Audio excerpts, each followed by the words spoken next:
Hey guys, I'm Mariah and welcome to my birth story.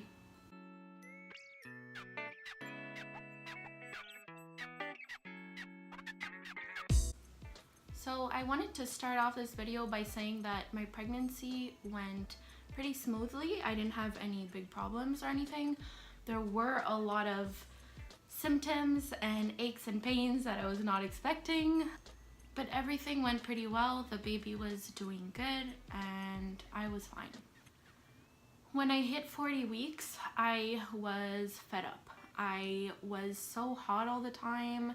I had pelvic pain and I found it hard to walk and just like roll around in bed. And I was just fed up of being pregnant. I didn't want to see anyone. I didn't want to talk to anyone. I just wanted to stay home in my AC and wait for the baby to come. So I had heard about something called Midwives Brew on YouTube and I decided to give it a shot to induce labor. The Midwives Brew, if you haven't heard about it, is a drink with like natural ingredients that you blend up yourself and you drink, and if your body's ready for it, a few hours later your contractions start. This drink is made up of almond butter, castor oil, apricot juice, and lemon verbena tea. And the castor oil, a lot of people might be like, castor oil, I've heard terrible things about that, but actually in this drink, all the other ingredients cancel out the negative effects of the castor oil. So no, you won't be running to the bathroom the whole time that you're in labor, and no, there's no chance of the baby going to the bathroom inside your belly and, you know, causing some more dangerous issues. So at 40 weeks, I took the Midwives Brew and nothing happened that time. I guess my body wasn't ready. I was trying to stay active and I was on all fours cleaning the kitchen floor to really get the labor started, but nothing ended up happening. I got Braxton Hicks and they were getting a little bit stronger, but then they completely disappeared. So then I made it to 1 whole week after my due date, and at this point, like, I was just so ready.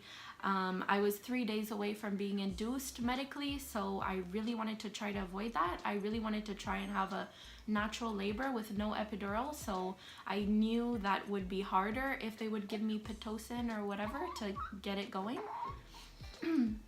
So I took the drink again, and this time it did work. So I took the drink at 10 p.m. and my plan was to take the drink, be able to have a nice night's rest, to go to sleep and wake up with contractions at like 4 or 5 a.m. That's what I thought was gonna happen. So I took the drink at 10 p.m. I tried to walk around my house a little bit. I was bouncing on the exercise ball. I just like wanted to stay standing up and moving to really encourage the contractions to come. I was dancing around a little bit in my bedroom. And so after a while, I was getting pretty tired. I knew that I had a long day or next few days ahead of me. So I really wanted to try and sleep. But after trying for about 5 minutes, I knew that was not going to happen because I was so excited to see this baby and I was starting to get nervous. Like, you're actually going to have to give birth now. It's not just about being cute and pregnant, you know? This is a big thing. So I didn't sleep. I wasn't able to sleep. So I stayed up. I was getting little contractions, but I was thinking they were Braxton Hicks. I wasn't really sure if it was actually labor or just contractions that I've had in the past that would come and go away. But then at around 2 a.m., I got a big contraction compared to what I had before. It was a lot bigger and it was like, oh yeah, this is it. Like, you know, you just know.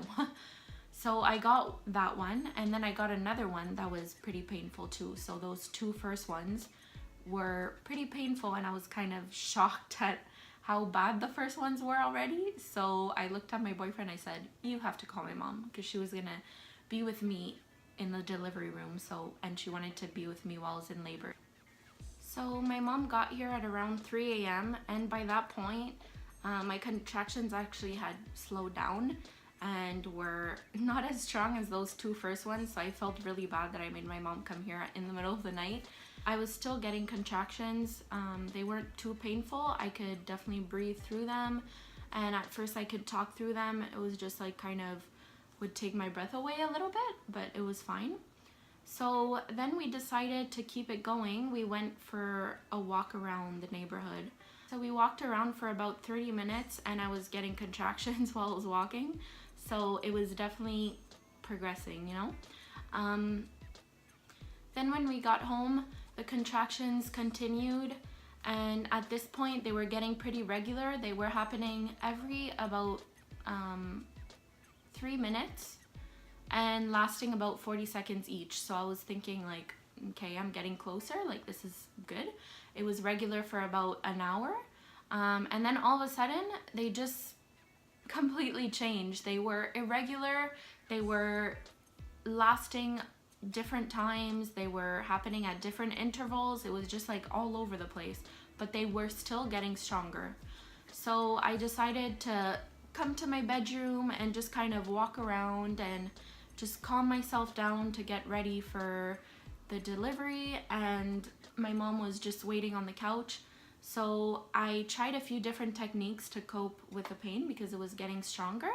And so first of all, I got into the bathtub, and at first I really wanted to do a water birth, but after being in the bathtub for like 3 or 4 contractions, I was happy I was not doing a water birth because I just felt so uncomfortable. I don't know if maybe further along in the labor it would be like more soothing, but for me, I just hated being like in the bathtub, sitting down in the bathtub. I just wanted to be standing up and leaning on something. That was my favorite position. So I got out of the bathtub. I went outside for a little while, just sat on my balcony, kind of looked at the view, just breathed, listened to some calming music, and just tried to get myself ready. Since my contractions were so irregular and all over the place, I was really scared that I would go to the hospital and that they wouldn't take me and send me back. I really didn't want that to happen. So I just kind of waited it out, and at one point I decided to text my boyfriend's mom. She's had 4 kids, so I thought she might know a little bit about this. So I told her what my contractions were looking like and how far apart they were and how long they were lasting and everything, and the fact that they were irregular. And she told me, I think you need to go to the hospital. She thought I was like in the transition phase, which actually wasn't true, but she thought I was ready to get to the hospital. So I was still unsure, and I kind of thought they wouldn't take me, but we decided to go. They were getting pretty painful, and I was thinking that I wasn't going to be able to handle them for too much longer by myself.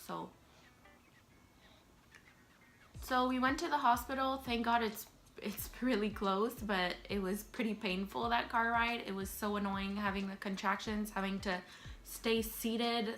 We got to the hospital at about 8:45, and my contractions were getting much closer just from getting out of the car to getting to the triage. They were happening like every minute, so I was thinking, okay, they'll probably accept me.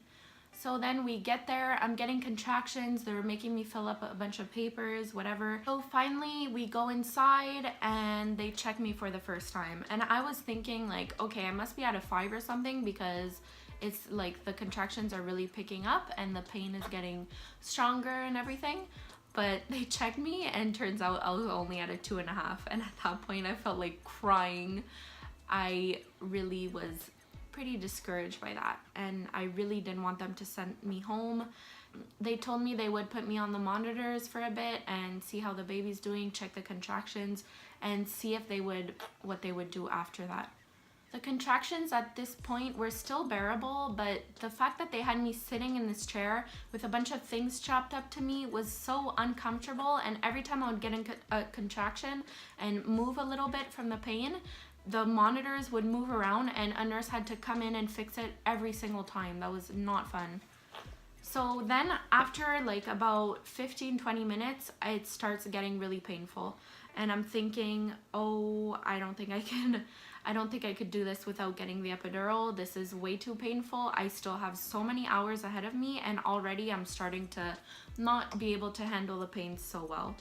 I remember thinking at one point, this baby's gonna be an only child because I am not doing this again, and I've always wanted to have so many kids. At this point, I'm getting kind of noisy from the contractions, and a nurse had to step in at one point, kind of look at me and go, you need to focus on your breathing, kind of telling me like, you're being a little much, you're being really loud, you need to calm down, you're only at 2.5 centimeters.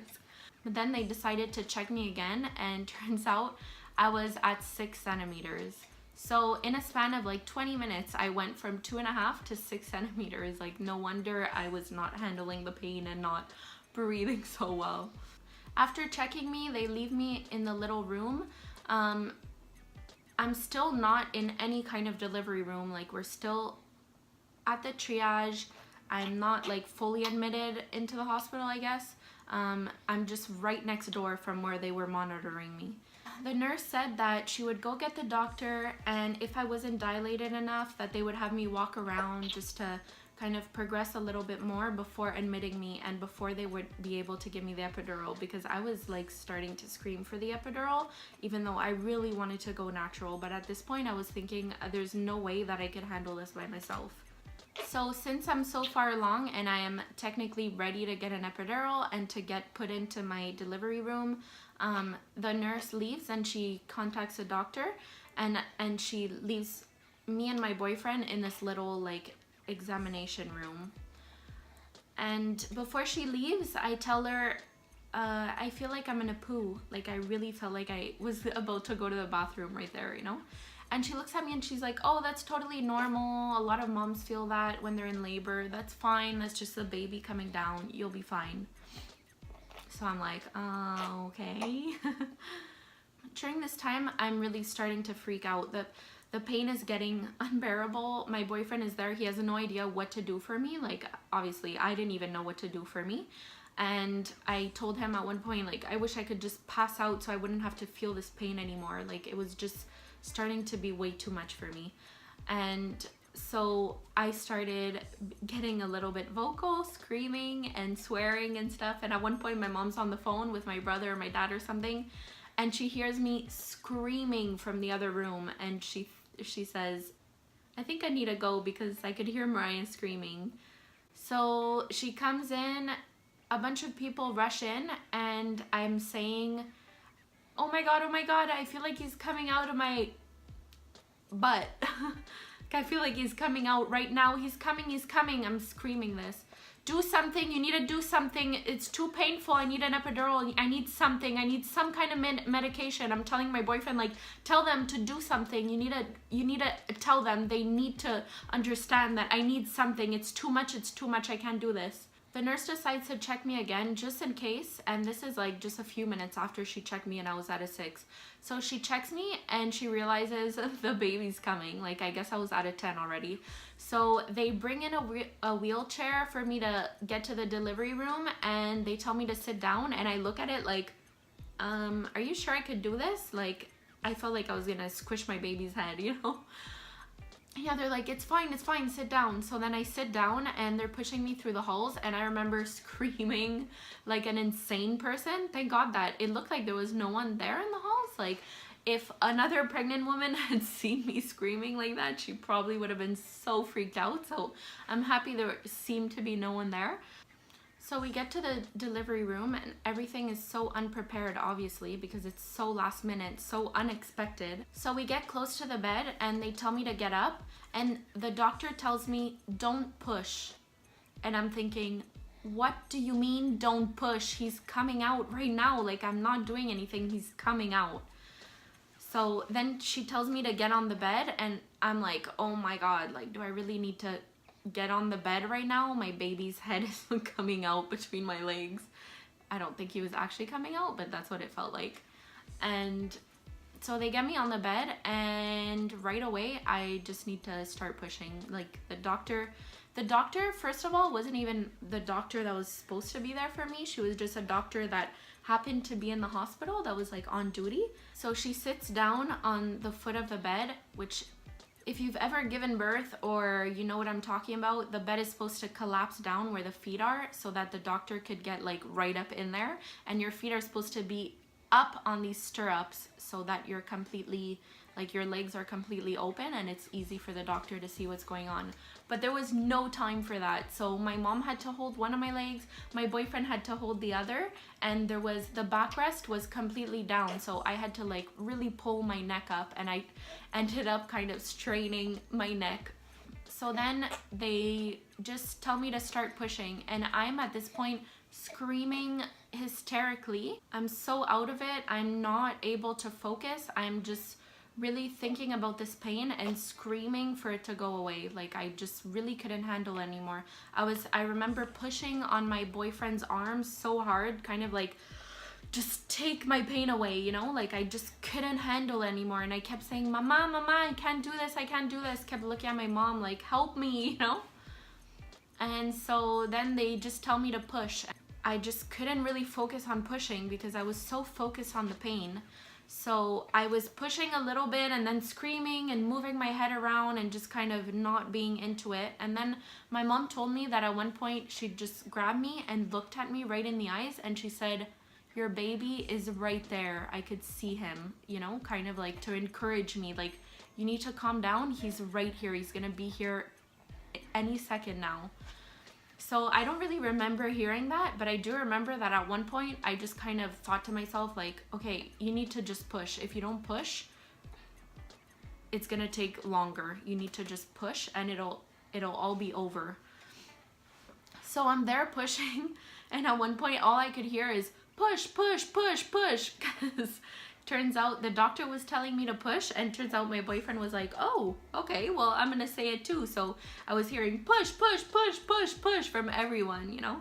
My water never broke at home, so the doctor had to break it for me while I was pushing, but I don't remember feeling that at all. It was my mom that told me that after.